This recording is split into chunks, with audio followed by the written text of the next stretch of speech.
in the 1950s, the nation was really in a panic about the rising tide of heart disease that had come from pretty much out of nowhere to be the nation's leading cause of death. In 1955, President Eisenhower himself has a heart attack, and he's out of the Oval Office for 10 days. So the nation is fixated on this problem, an urgent public health problem. Nobody really knows what causes heart disease, right? There's a number of different explanations. Maybe it's lack of vitamins, maybe it's car exhaust. So into this vacuum steps Ancel Keys, a pathologist from the University of Minnesota, and he says it's saturated fats. Saturated fats and cholesterol cause heart disease. Of 10 men, we can expect 5 to get it. And that was his hypothesis. He had an unshakable faith in his own beliefs. He was called a bully even by his friends. And he was able to get his beliefs inserted into the American Heart Association. So the first ever dietary recommendations telling people to cut back on saturated fat and dietary cholesterol to avoid heart disease were issued by the American Heart Association in 1961. That's the beginning of the story. It's the tiny little acorn that grew into the giant oak tree of advice that we have today and that we can't back out of. What was the evidence for that recommendation by the American Heart Association? It amounted to one study, coincidentally performed by Ancel Keys. That's the 7-country study where he went to 7 countries around the world, mainly in Europe, but also the US and Japan. And he sampled nearly 13,000 men, and he looked at their diet, he looked at their cholesterol, and then he waited to see who had a heart attack or who died of heart disease. I mean, he had a hypothesis that saturated fat caused heart disease, and he was out to prove it.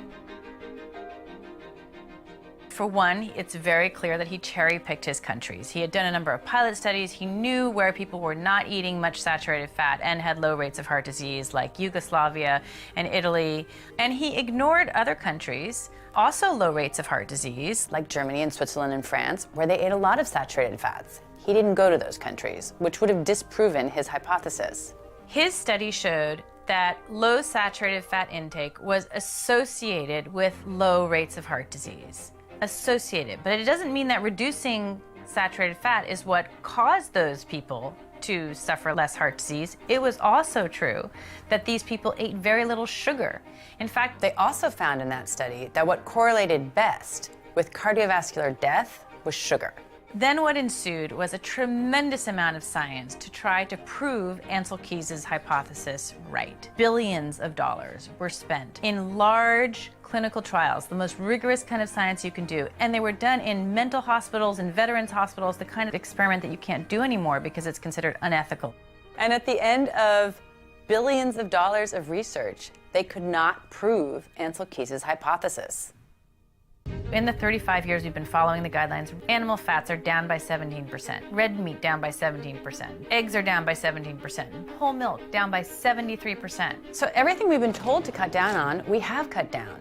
And everything we were told to increase, we increased. Grains are up by 41%. Vegetable oils up by 91%. Fruit up by 13%. Vegetables up by 23%. So on the whole, Americans have been following the guidelines.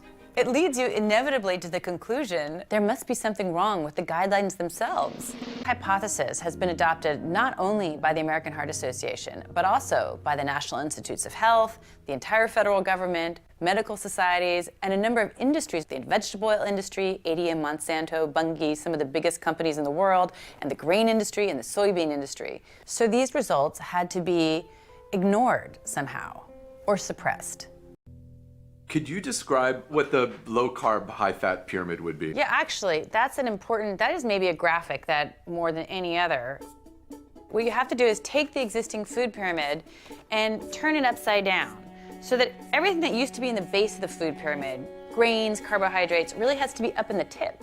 And then below that are fruits and vegetables. And then, in the big bottom slab really has to be fats and animal foods. That is actually what a healthy diet looks like.